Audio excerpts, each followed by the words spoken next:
दोस्तों आज की खबर ऐसी है कि सुनकर आपके होश उड़ जाएंगे। अब कट्टर सनातनियों के बच्चे अंग्रेजी स्कूल में नहीं पढ़ेंगे। इन लोगों ने अपने बच्चों का नाम अब घोड़े के तबेले में लिखवाना शुरू कर दिया है, क्योंकि अंग्रेजी स्कूल ईसाइयों का और मदरसा मुसलमानों का है। तो अब ये लोग अंग्रेजी स्कूल में अब अपने बच्चों को नहीं पढ़ाएंगे, या तो भैंस के तबेले में पढ़ाएंगे या फिर घोड़े के तबेले में, क्योंकि इन लोगों की जो अंग्रेजी और उर्दू की शिक्षा देते हैं वो अपना धर्म पढ़ाते हैं। इसलिए सनातनियों की भावनाएं आहत हो जाती हैं और ये स्कूल मदरसे पर अटैक कर देते हैं। आज की खबर ही कुछ ऐसी है, इस खबर को आपको देखना चाहिए कि कैसे सनातनी अब अपने बच्चों को घोड़े के तबेले में पढ़ाने के लिए परेशान है। नमस्कार, आप देख रहे हैं बामसेफ न्यूज और मैं हूं आपके साथ शैला।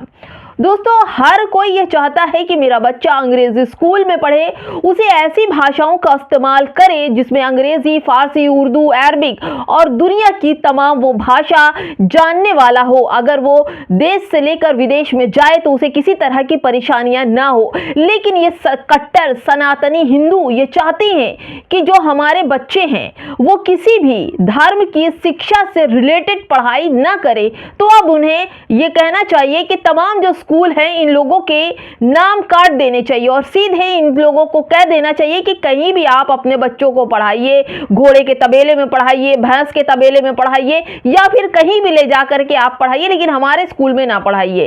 क्योंकि ये लोग जहां जहां पहुंचते हैं वहां वहां बताते हैं कि ईसाई अपने धर्म की शिक्षा बच्चों को दे रहे हैं, मुसलमान अपने धर्म की शिक्षा बच्चों को दे रहे हैं और अटैक कर देते हैं। और इससे साथ साथ शासन प्रशासन भी पूरी तरह से इन लोगों का साथ देने के लिए जमीन पर उतर आया है। क्यों अंग्रेजी पढ़ाई जाती है? अंग्रेजी तो उन्हीं स्कूलों में पढ़ाई जाती है ना जहां पर ईसाई धर्म की अच्छा अंग्रेजी जानने वाले लोग हो, अच्छे टीचर हो, कौन जानता है। लेकिन फिर भी सनातनी पहुंच जाते हैं। अपनी सनातनी कहते तो हैं लेकिन किसी गुंडे से कम नहीं होते। इनकी लैंग्वेज एक महिलाओं से किस तरह से बात करनी चाहिए, किस तरह से उनका बिहेव होना चाहिए, पुलिस लेकर फौरन पहुंच जाते। और पुलिस भी नादान, मासूम, कानून के बारे में कुछ न जानने वाली पुलिस पहुंच जाती है वहां पर और डराने भी लगती है, धमकाने भी लगती है, FIR भी करती है और सीधे जेल भी ले जाती है। आपको ऐसी खबर दिखाने जा रही हूं दोस्तों कि आपको लगेगा कि हाँ सच में अब इन लोगों का दिमाग में सच में गोबर भर गया है और ये गोबर अब सड़ चुका है और ये फूटने के लिए तैयार है। जो लोग अंग्रेजी शिक्षा को जानना चाहते हैं, जिनके नेताओं के बच्चे अंग्रेजी शिक्षा जान जानकर अमेरिका, लंदन में एथलीट, ऑक्सफोर्ड यूनिवर्सिटी में पढ़ाई कर रहे हैं, वहीं इन सनातनी भगवा झंडा उठाने वालों के बच्चे अब कहां पढ़ेंगे? वहीं गोबर भक्ति में पढ़ेंगे या फिर तबेले में पढ़ेंगे या फिर किसी भैंस के तबेले में पढ़ेंगे, क्योंकि अंग्रेजी पढ़ना सीखना बड़ा ही इनके लिए दिक्कत कर रहा है। दोस्तों मैं खबर आपको बता दूं तब आपको समझ में आएगा कि आखिर मेरी भाषा में इतनी तलखी क्यों है। पूरे देश को जाहिल गंवार बनाने के लिए सनातनियों ने ये बेड़ा उठा रखा है। किसी भी दल से ये जुड़े हो सकते हैं, चाहे वो हिंदू दल हो, बजरंग दल हो, हिंदू सेना हो, हनुमान सेना हो या किसी भी तरह की संगठन से जुड़े हो। इनके दिमाग में जो व्हाट्सएप यूनिवर्सिटी से आता है वही इनके दिमाग में भर जाता है। मदरसों पर बुलडोजर चला चला के उन्हें आतंकवादी कह कहकर मदरसे गिराए जा रहे हैं, मस्जिदें गिराई जा रही हैं। अब इनका निशाना ईसाई धर्म पर आकर रुक गया है, क्योंकि सूर्य नमस्कार एक बार आपने देखा था, सूर्य नमस्कार करने पर एक स्कूल के टीचर के ऊपर बर्खास्ती हो गई थी, क्योंकि सूर्य नमस्कार उसने पीछे हाथ बंद करके आगे की तरफ झुकवा दिया था। तो कह दिया था कि ये इस्लामिक शिक्षा दे रहे हैं और ये सूर्य नमस्कार नहीं है, जबकि ये सूर्य नमस्कार का एक हिस्सा था। और आज जो खबर मैं बताने जा रही हूँ दोस्तों, आपको सुनना चाहिए और आप लोगों को, तमाम उन ईसाइयों को भी, अल्पसंख्यकों को भी आज की खबर पहुंचनी चाहिए। केवल ये खबर मुसलमानों के लिए नहीं, जो लोग मुसलमानों के जुल्म पर खामोश थे, अब वो जुल्म, वो ट्रैक्टर, वो सनातनी, वो भगवा गुंडे उनके घर तक पहुंच गए हैं। केवल मुसलमान ही इनका टारगेट नहीं है, और भी धर्म के अल्पसंख्यक इनका टारगेट है। आज इस बात से पूरा खुलासा हो गया। दोस्तों बता रही हूं, लोकेशन है गांव पाटड़ी चौकी, झबुआ, मध्य प्रदेश का। यहाँ पर टुकड़े कर दूंगा जय श्री राम बोल। एक व्यक्ति को दो लोग, दिलीप और चैन नाम के व्यक्ति, जबरदस्ती उसको थप्पड़ मारते हैं और कहते हैं बोल जय श्री राम, बोल जय श्री राम। जब वो कहता है कि मैं तो नहीं बोलूंगा क्योंकि मैं ईसाई धर्म से हूं, तो उस पर कहते हैं तुम लोग यहाँ आ करके धर्म परिवर्तन करवा रहे हो लोगों का। बुरी तरह से उसे मारता है, पीटते हैं और साथ ही साथ हर थप्पड़ पर उसे कहते हैं बोल जय श्री राम, बोल जय श्री राम। क्या जय श्री राम कहना इस देश में अनिवार्य हो गया? जो नहीं बोलेगा उसे इस देश में रहने नहीं दिया जाएगा? क्या उसे जीने का हक नहीं है? अगर वो ईसाई है तो उसका कोई हक नहीं है? क्या संविधान उन्हें अधिकार नहीं देता? क्या वो ईसाई होने का अपना गुनाह कर दिया है? क्यों बोले वो जय श्री राम? वो अपने धर्म के हिसाब से बोलेंगे ना, जो उनका धर्म कहता वो वही करेंगे ना, तुम्हारे धर्म के हिसाब से क्यों चलेंगे वो? लेकिन नहीं, दिलीप चैन और रावजी डामर, इन दोनों ने उस व्यक्ति को, ईसाई व्यक्ति को खूब मारा और उसका धर्म परिवर्तन की कोशिश की, साथ ही साथ उसकी लिंचिंग करने की भी कोशिश की, क्योंकि घेर लिया उसको, थप्पड़ मारे, हाथ पैर मारे और उसे मारने की कोशिश की।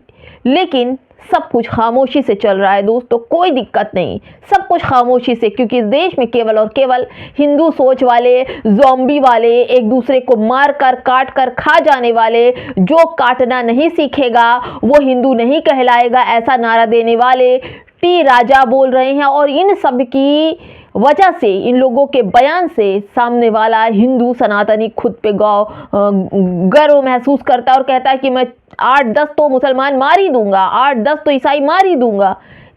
मुसलमान ईसाइयों के बाद और भी लोग हैं इस देश में अल्पसंख्यक जो हिंदू बनना नहीं चाहते, उनका भी नरसंहार करने की तैयारी शुरू हो चुकी है।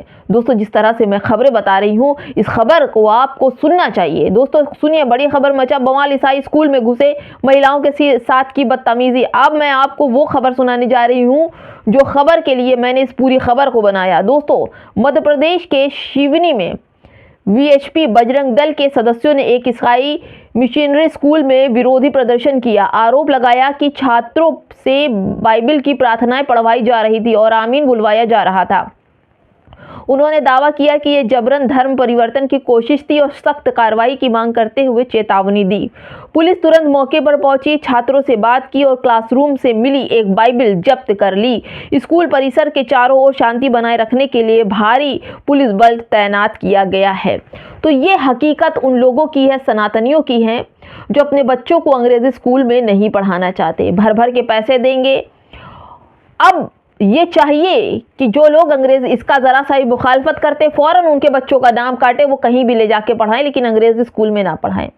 इनको अंग्रेजी से दिक्कत, इनको उर्दू फारसी से दिक्कत, इनको अरबिक से दिक्कत, इन्हें हर एक शिक्षा से दिक्कत। केवल इनकी शिक्षा व्हाट्सएप यूनिवर्सिटी से पढ़ने वाले ये लोग, व्हाट्सएप यूनिवर्सिटी से ज्ञान देने वाले लोगों को योगी आदित्यनाथ ने मुंह पर थप्पड़ लगाया, कहा कि तुम्हारी नॉलेज और तुम्हारी शिक्षा इतनी घटिया है कि तुमको नौकरी नहीं दी जा सकती है। और यही लोग आकर बोलते हैं कि अरबी फारसी बंद की जाए, इस तरह की बातें। दोस्तों, मैं आपको बता दूं, गुरु नानक, मुंशी प्रेमचंद, राजा राम मोहन राय, सरोजनी नायडू, डॉक्टर राजेंद्र प्रसाद, इन लोगों ने मदरसे से पढ़ाई की है और इन्हें बहुत ही अच्छे से अरबी फारसी उर्दू का ज्ञान था।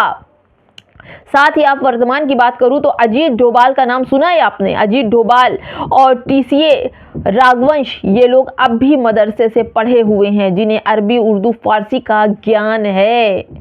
दोस्तों, वही बात है कि तुम करो तो वह क्या बात और हम करें तो आतंकवाद, ये सब कुछ चल रहा है। दोस्तों, जिस तरह से मदरसों पर लगातार बुलडोजर चल रहे हैं और अब ईसाइयों की बारी आ चुकी है, अब ईसाइयों के स्कूलों पर भी बुलडोजर चलेगा। उन्हें खामखा झूठ बोलकर धर्म परिवर्तन के झूठे आरोप में इस स्कूल में लोग पहुंचे, कुछ वकील भी थे, गोबर भक्त, कुछ और भी लोग थे, साथ में पुलिस भी लेकर पहुंचे हुए थे और इन लोगों ने वहां जाके जो तांडव किया और कहा कि बाइबल की शिक्षाएं दी जा रही है, उसमें आमीन बुलवाया जा रहा है। दोस्तों, कोई भी धर्म मारने की, काटने की शिक्षा नहीं देता, शांति बनाए रखने की बात करता है कि भगवान, अल्लाह या गॉड मुझे इस बात की हिदायत दे कि मैं इस देश में शांतिपूर्ण तरीके से नागरिक बन के रहूं। किसी भी तरह से दुआ मांगते हैं तो उसमें आमीन बोला जाता है, धन्यवाद बोला जाता है। हमारे यहाँ भी अरबी में आमीन बोला जाता है। अगर किसी अच्छी बात का जिक्र हो रहा है तो उसको आमीन बोला जाता है। जिसको संस्कृत में अगर बात की जाए तो धन्यवाद बोलते हैं कि हाँ भाई आपका धन्यवाद। आमीन का मतलब खुदा का शुक्र अदा करते हैं। लेकिन इन लोगों ने जिस तरह से भाषाओं में बांटने का और ईसाइयों और मुसलमानों को निशाना बनाया, उसके बाद अगली बारी किसकी होगी, इंतज़ार तो आपको होगा। कमेंट बॉक्स में हमें ज़रूर बताइएगा कि मुस्लिम और ईसाइयों की बारी आ चुकी है, अब तीसरे नंबर की बारी किसकी है। कमेंट बॉक्स में ज़रूर बताइएगा। नमस्कार।